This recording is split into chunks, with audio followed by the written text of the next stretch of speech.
Rome had survived Caligula, but the empire he left behind was anything but peaceful. Across the provinces, the tensions his reign had stirred refused to settle. In the east, communities still stood divided, Greeks and Jews clashing over the imperial cult and where Rome's images could stand.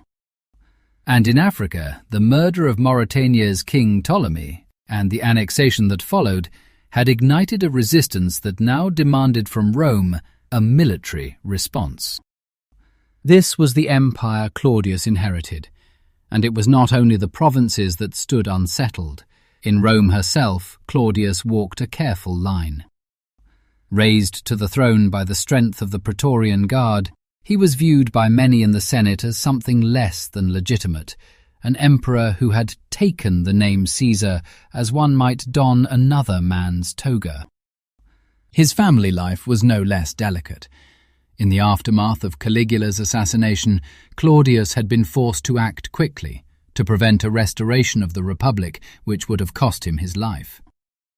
And so he did what every Caesar before him had done, bound his adversaries to him through marriage. Appius Junius Silanus was the first. As governor of Hispania, he had built for himself something approaching a small empire, commanding the loyalty of Hispania's legions as well as the respect of the people. And when his name was put forward for the throne, it was not without weight.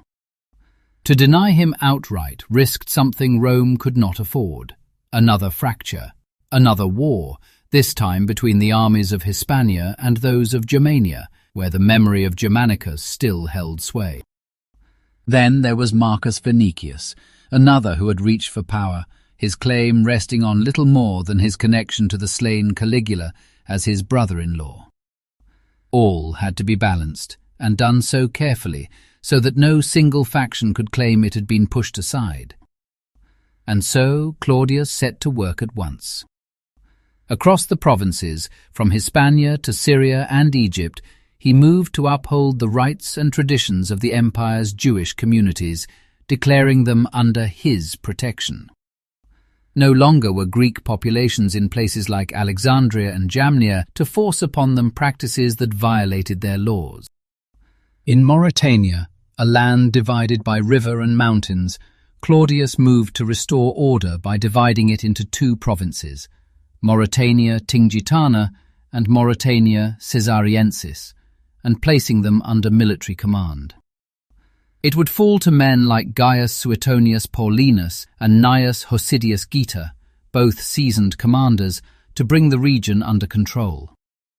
And in Rome, Claudius set about shaping a new imperial family. Appius Silanus was offered his mother-in-law Lepida in marriage, binding the governor of Hispania to him, keeping him within the Palatium, preventing him from returning to a province where his influence might yet stir unrest. But the return of his nieces, Agrippinilla and Livilla, a move Claudius had made to appease the Rhine legions, quickly took an unexpected turn. No sooner had Agrippinilla returned to Rome, reclaiming her young son from Lepida, than she began seeking a new marriage, one that might secure her position.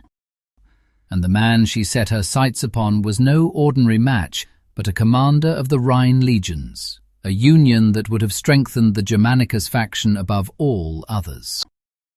Claudius moved to prevent it.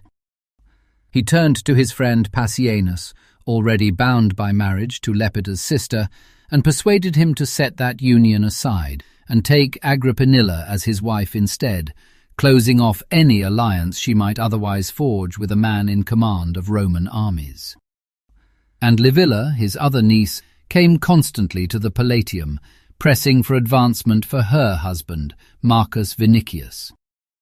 He no longer held a command he could offer Claudius, his term in Anatolia having ended just before Caligula's death.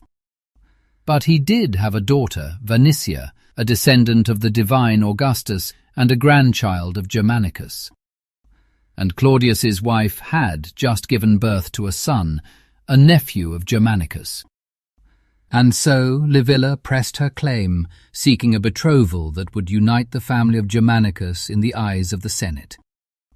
And Claudius had begun to consider it, until Livilla was accused of adultery with the Stoic philosopher Lucius Annaeus Seneca. Now Livilla was gone, sent back to Pandateria, the island of her exile, a place that by now must have felt like home. And Seneca, he was exiled to the island of Corsica. And with these decisions made, each one meant to preserve a careful balance within Rome's political order, Claudius still had one more matter to attend to. His wife, Messalina, had been passed over for the title of Augusta. But the refusal had been necessary. If Claudius was to prove to the Senate that he was not another Caligula, not a man who would elevate his family above the state, then such honours could not begin at home. And so he accepted the title instead on behalf of his late mother, Antonia, a woman whose reputation for restraint made her worthy of it, and around whom no faction could gather. For Messalina, Claudius offered another honour, her likeness set in statues fashioned after the goddess Irene, the personification of peace, whose veiled motherly image holding the infant Plutos stood in the agora at Athens. Now Messalina would stand across the empire, her head veiled, serene, and in her arms Tiberius Claudius Germanicus, the future of Rome. The message was subtle but unmistakable. Claudius stirred in his bed, his eyes opening slowly. It was not yet light. The room remained lit only by a single oil lamp, its flame flickering weakly in the corner. Who would be scratching at his door at this hour? For a moment he thought of Messalina. Then he shook his head. No, she would not come unannounced, lest she find Cleopatra or Calpurnia, or any one of his mistresses in his bed, a humiliation she would never risk. Again, knuckles light against the wood.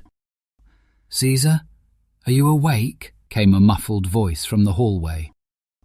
"Who's there?" Claudius called.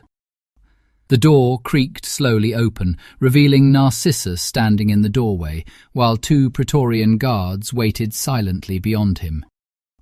"Narcissus," Claudius stammered, pushing himself upright and rubbing the sleep from his eyes. "Why are you here so early?"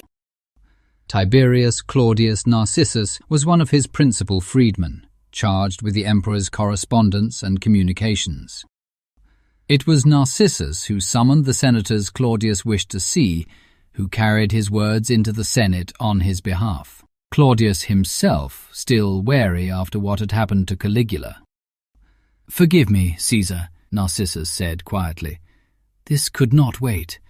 You are in the gravest danger." Claudius straightened at once as Narcissus stepped closer. The man's face was drawn, his hair uncombed, his eyes wide with something that bordered on panic. "I have just woken from a dream so real," he began, his voice unsteady, "that I can take it for nothing less than a vision from the gods." "A dream?" Claudius stammered. "About what?" Narcissus dropped to his knees beside the bed. "Your death," he said, his face twisted in anguish. "It was Appius Silanus. He was here, within these halls, moving through the darkness as though he belonged to it, surrounded by a blackness that seemed not of this world." He drew in a breath. "And then I saw it, concealed in his hand. A dagger." Claudius's eyes widened. Then, slowly, he exhaled, the tension leaving his shoulders. "Sometimes my dreams also feel very real," he began. "But that does not—" Shouting from the hall cut him off. Messalina burst through the doorway, her nightgown loose about her, her face frozen in terror. "My love," she cried, throwing her arms around him on the bed. "I am frightened." "What's happened?" Claudius asked, taking her face into his hands. Messalina's tear-filled eyes lifted to his. "I came to tell you about my horrible dream," she wept.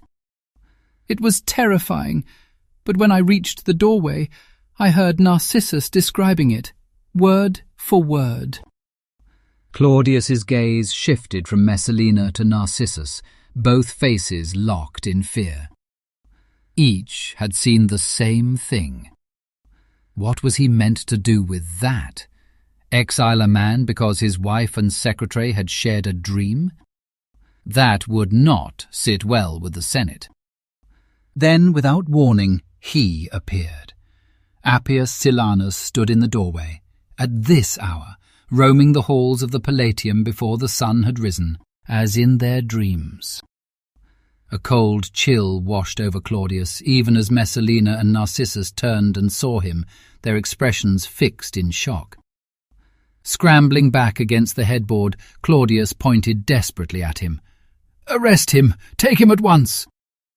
The guards surged forward, seizing Appius Silanus and dragging him away.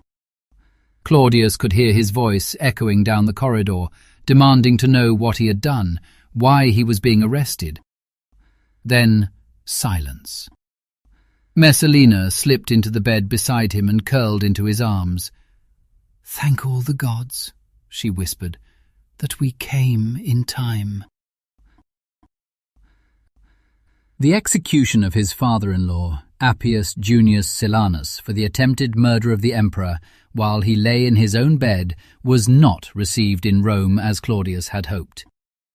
That became clear some weeks later when a dispatch arrived. It came from Lucius Aruntius Camillus Scribonianus, governor of Dalmatia and commander of its legions. The letter was brief, direct. Claudius was to step down from the curial chair within 5 days or be removed by force. The name was not unfamiliar. Scribonianus had been adopted by Lucius Aruntius, the same man who had taken his own life after being named in the scandal of the courtesan Albusilla, which had included Agrippinilla's first husband, Gnaeus Domitius Inobarbus. But Scribonianus's grievance with Claudius ran deeper than politics.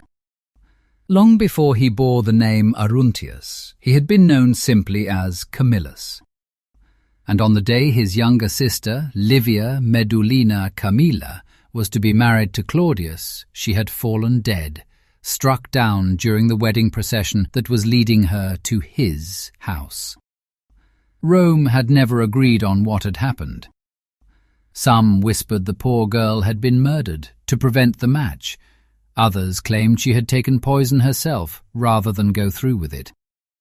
But whatever the truth, the result was the same. Scribonianus had never forgotten. And now, with the legions of Dalmatia behind him, he moved against Claudius.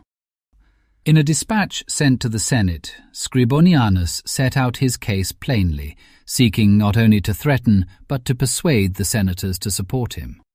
Julia Livilla, daughter of Germanicus, exiled without trial.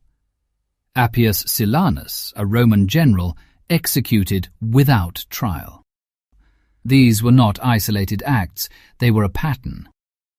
Claudius, the letter argued, was no different from Caligula, just another ruler who removed his enemies at will, without regard for law or precedent. Claudius held the dispatch in his hand, then let out a slow breath. Barely a year had passed since the Praetorians had raised him to the throne, a year spent balancing Senate and legions, rivals and family, each decision made to steady what refused to remain still. And now this. If the legions of Dalmatia marched on Rome, would the Praetorians truly be able to protect him? He had rewarded them well, more generously than any emperor before him, but Scribonianus commanded armies, real armies, enough to overwhelm even the most loyal guard. Claudius lowered the letter. Perhaps Scribonianus was right. Perhaps he was not fit to rule. Perhaps it was time to step aside and let another hand guide the empire.